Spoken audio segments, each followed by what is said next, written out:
give it up for Felix.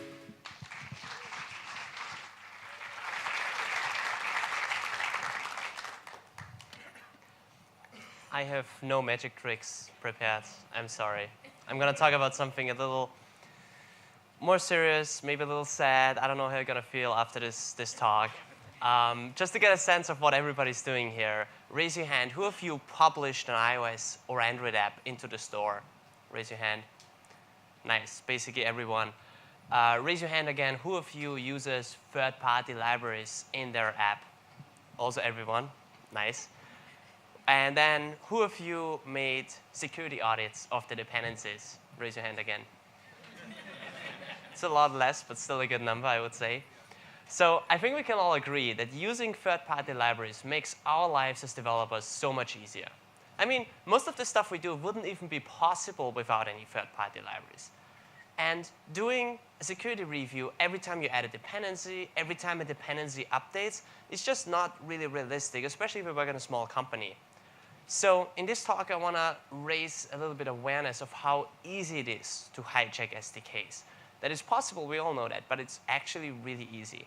And you know, like attacking a single person through hacking or hijacking is cool, but attacking tens of millions of devices and users at the same time is much more interesting. And you can do that very easily through SDKs. So that's what I'm going to be talking about today. Again, I'm Felix Krause. Day-to-day, I work on Fastlane, a tool to automate iOS and Android app deployments. But today, we're only going to talk about SDKs. So I took a look at the most used iOS SDKs to see how vulnerable they are. And I was shocked to see that there's 31% of the top used iOS SDKs are easily, you can easily hijack through simple networking attacks. That means that an attacker can insert malicious code into your library without you noticing at all. And so you're thinking, well, what's the worst that could happen if somebody inserts malicious code into your SDK that you bundle with your application? Why is all of this a big deal? And this is actually really important. First of all, on the iOS platform, every SDK you bundle within your app runs in the scope of your application. What that means is that the SDK gets the exact same permission as your application. That includes stuff like location data, encrypted iCloud data, keychain data, API tokens, the user's photo library, whatever your app has access to, the SDK also gets access to. And that is a big deal. And again, all of this happens through your application, meaning from a user's perspective, your app is stealing information, not the SDK. And so that also means that every single one of your users is affected. And so I hope this gives you an idea of why it is bad if somebody is able to hijack or modify an SDK. So how does all of this work? Well, all the network security concepts I'm going to be talking about are vastly simplified. So I just want to summarize the key aspects to get a basic understanding of how it works and how you can protect yourself. Most of you, or hopefully all of you, are aware of the difference between HTTP and HTTPS. Just to summarize the key aspects that are relevant for this talk, HTTP is unencrypted. Anybody in the network can easily listen to all the packets that are flying through the network. And this works for both Wi-Fi and Ethernet. There is no built-in way for your computer or phone to verify that the packets didn't get modified. Other computers can easily take packets, edit them, modify them, and then pass them on to your machine, and your machine has no way of finding out that something got modified. With HTTPS, you can still listen to packets. However, the attacker cannot read the content. So they will only get some basic metadata, like the host name and some other stuff, but they can never read the content, and they cannot modify the content. And that is a key aspect here. So taking all that information, how does your browser decide if they want to use HTTP or HTTPS? Again, this is simplified. Modern browsers work a little more complex than this. But on this screenshot here, you can see Charles Web Proxy. It's a little software that allows you to intercept traffic and look at all the packets that are flying through. And so you can see that I entered google.at, basically google.com, in my web browser. And you will see that the browser then tries to access Google through unencrypted HTTP. And the switch from HTTP to HTTPS does not happen on your browser. It happens from the server. Like the server response from Google says, hey, this is a permanent redirect to https google.com. So you can clearly see that as the response header defines a new location that the browser should use. And you might already see the problem here.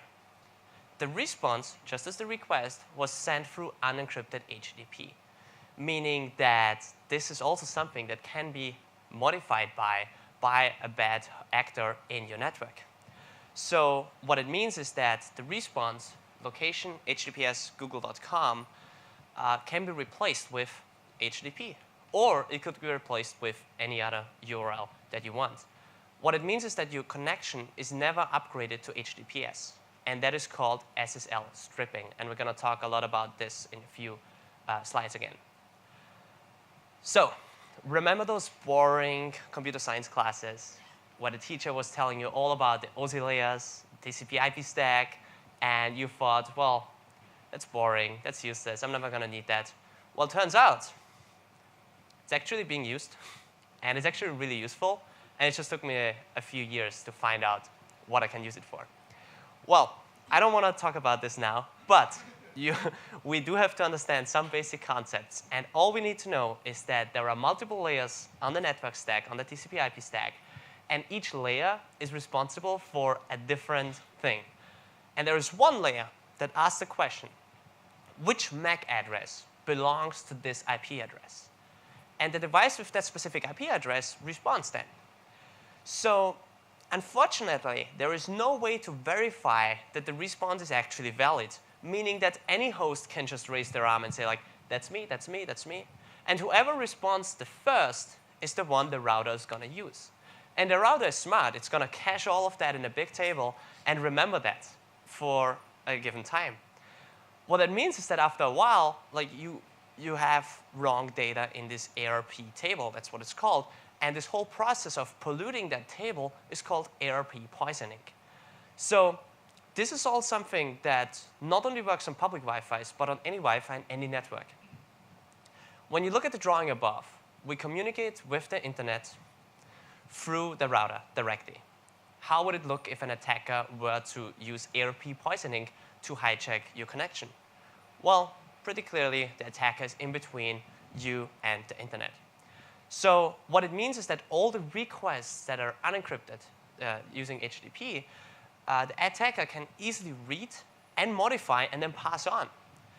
So interestingly enough, this same risk is also applicable for VPN providers and your internet service provider, since they're also just like a person that's standing in between and passing on packets.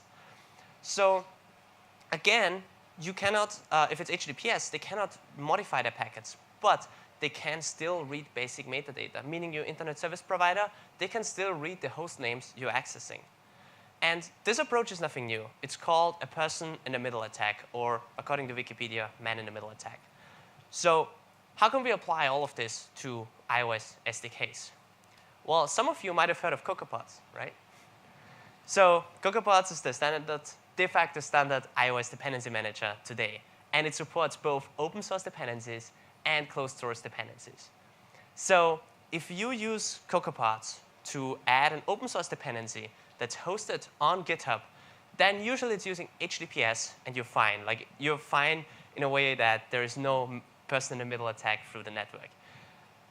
Analyzing closed source CocoaPods has been much, much more fun, because turns out if you have a CocoaPod, you can define any web source you want, including unencrypted HTTP. And CocoaPods did not show you any kind of warning that it was downloading a binary that you bundle with your application through unencrypted HTTP. So as part of this project, which I did about half a year ago, I submitted patches to CocoaPods. So if you haven't updated CocoaPods in the last few months, please do that. You will then get a very clear warning that something was downloaded without encryption. So again, if you use the latest version of CocoaPods, it's fine. But what's even more fun is if you look at dependencies that do not use CocoaPods for distribution. For example, Localytics. Their download uses HTTPS. So if you click on the download button, that would actually be HTTPS. But their docs page does not. So you would just think, well, it's just the docs, right? Like, but what could they do? They can change some text. They can change the logo. Well, turns out they can do a lot more. They can just replace the download link to be HTTP, right? Or even worse, you're like, well, I saw it's HTTPS. Well, can you tell which of these URLs is the real one? One is one from the attacker. One is the official one. There's literally no way for you to verify that the download link is valid. So you have to make sure on the whole route that the landing page is HTTPS encrypted, the docs page is HTTPS encrypted, and the download. As stupid as it is, but there's no way for you to tell. So these were all assumptions I made. And then I was like, OK, I need a proof of concept. I need to show that this is actually working. So I set up a Raspberry Pi, and I took a look of how difficult it is to set up. Turns out, using just publicly available tools, it took less than an hour to get things running. And I'm not a networking expert. I didn't have to write a single line of code. I set up a Raspberry Pi to intercept network traffic and modify given zip files with a hack.zip, like a modified version of the SDK. And as you can see in the output, it's actually working, setting attachment file name to hack.zip. So if the user now extracts the binary, you will see that I was able to change the code in source files, like I changed the bundle identifier, and I also added a troll face for obvious reasons. And yeah, so for this attack to work, again, I verified this using the Raspberry Pi.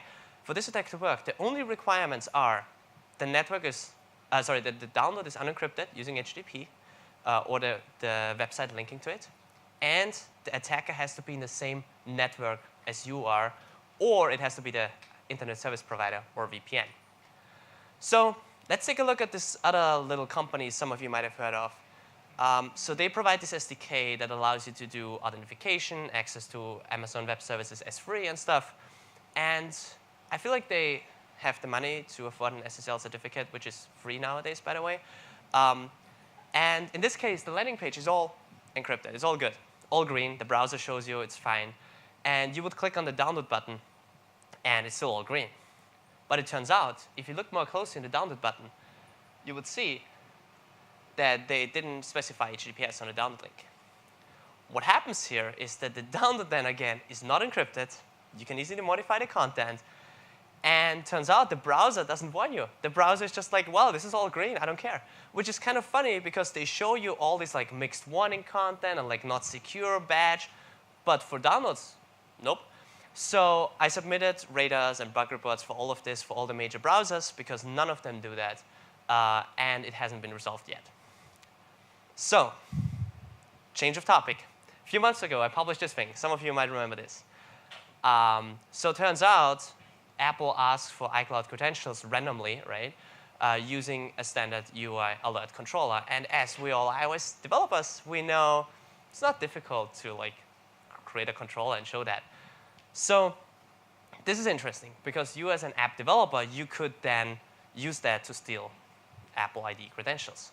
But what if an SDK uses that to not only use one app to attack millions of users, but use thousands of apps and attack tens of millions of users? How difficult would it be to hijack other apps, to steal iCloud credentials for you and send it back to your server? So this is a simple app I built. It shows a map view. That's it. View did load is empty. So we have nothing set up here. This is an unmodified Mac. There is nothing set up, no proxy, nothing. And we now want to set up AWS. So we Google for AWS. We use the official website. We click on download. On the top, you can see everything's secure, everything's green. The download is happening. We are then extracting the SDK and, as per recommendation, drag and drop it into the Xcode project. So once that happens, we don't even need to run any of the Amazon code. It is enough to just require or import the SDK and load it into the runtime.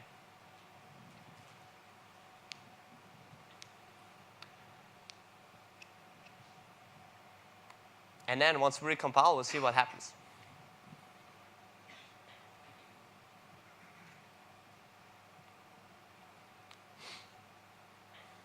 Again, view did load is empty. This is not a modified Mac. This is just a regular Mac on a regular Wi-Fi. And there we go. Something It's definitely fishy. We see the password being leaked down here. And yeah, that's it. It's very easy to do that.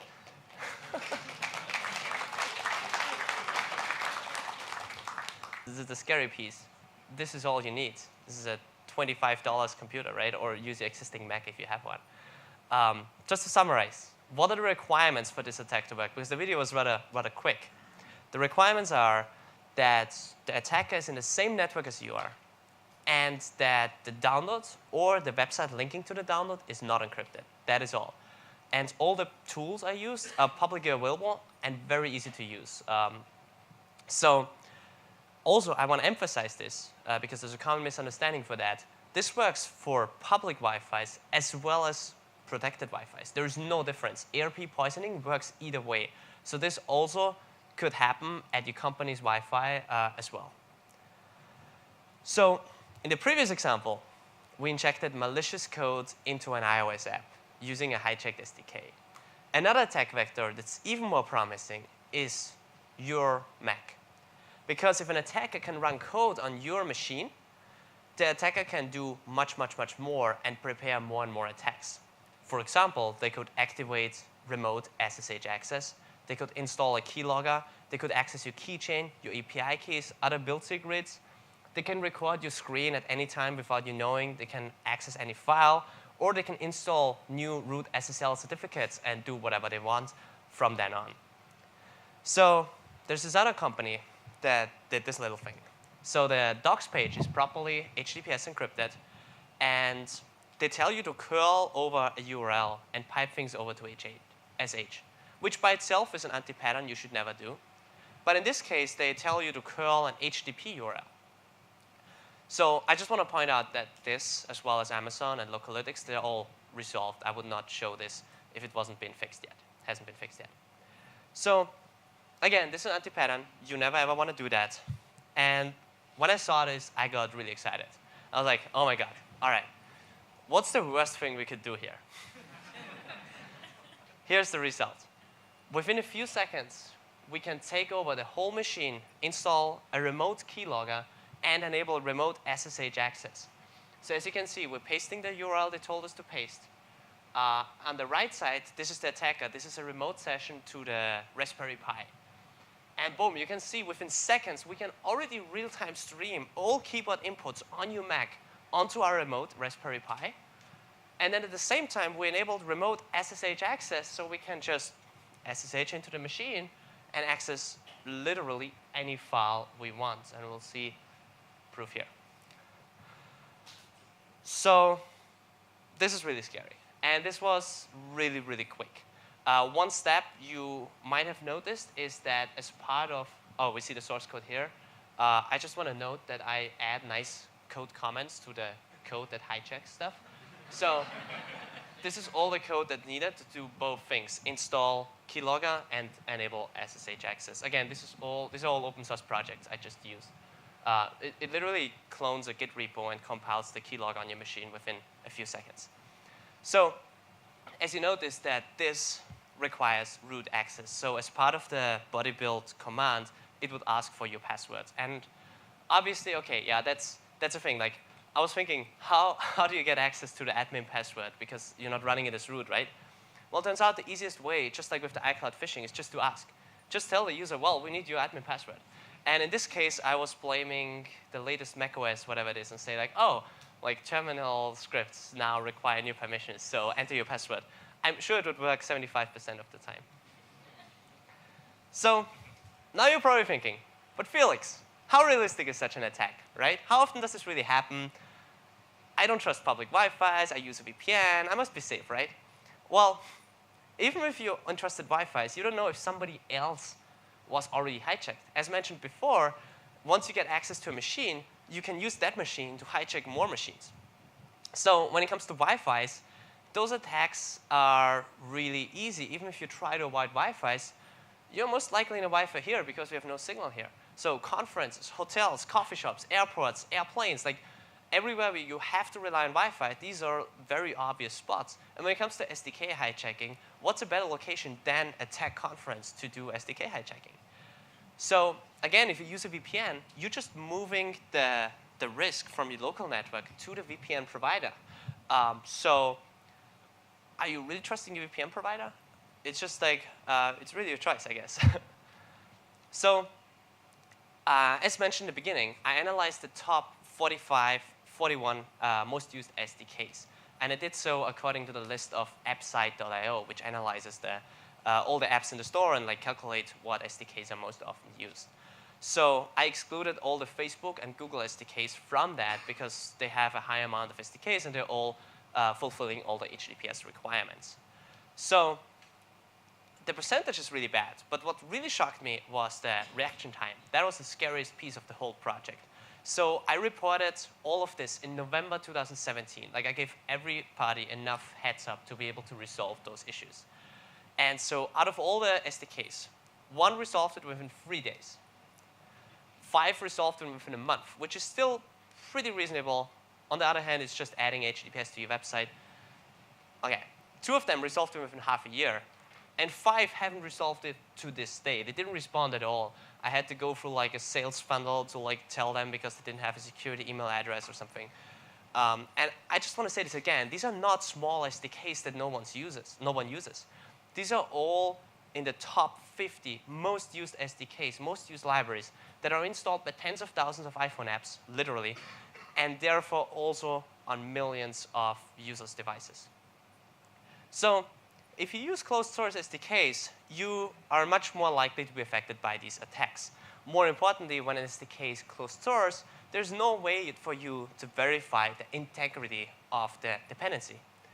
But we're not only talking about person-in-the-middle attacks here. There are many other realistic attack vectors for us developers.